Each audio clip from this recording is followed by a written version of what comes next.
ती पाळी गेलेल्या बाईला सुद्धा दिवस राहिलेले आहेत आपल्याकडे, म्हणजे प्रेग्नन्सी राहिलेली आहे. एक पेशंट की तिच्यावर अनेक तिने उपचार केले होते, रासायनिक औषधं भरपूर खाल्लेली होती तिने. मला वाटतं त्याचे 4 IVF फेल गेलेले होते आणि नंतर फेल म्हणजे तिचं फॉलिकल जेव्हा रिट्राईव्ह करतात त्यावेळेला त्याचं काहीतरी साईड इफेक्ट होऊन तिचं पोट फुगलं. त्याच्यात असायटीस बसला, तिला पाणी झालं पोटामध्ये. आता मागच्या वर्षी तिला आपल्याकडे मुलगा झालाय, बाळ झालं.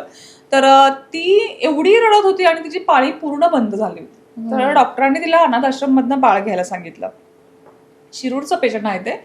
ती आपल्याकडे आली, मी तिची पाळी चालू केली. म्हणजे ती जेव्हा आली ना, एवढं मोठं पोट घेऊन आली, मला असं एक क्षण वाटलं रे की कशाला आली माझ्याकडे, म्हणजे खरंच मला देता येईल का. पाळी बंद होऊन 1.5 वर्ष झालेलं होतं आणि तिची पाळी सुरू झाली. जेव्हा मी तिचं शुद्धीकरण केलं, उत्तरबस्ती केल्या, पाळी सुरू झाली. म्हटलं चला एक पहिलं तर जिंकलो आपण. नंतर तिला प्रेग्नन्सी पण राहिली. एवढी आनंदी झाली ना, आता तिला बाळपण झालेलं आहे.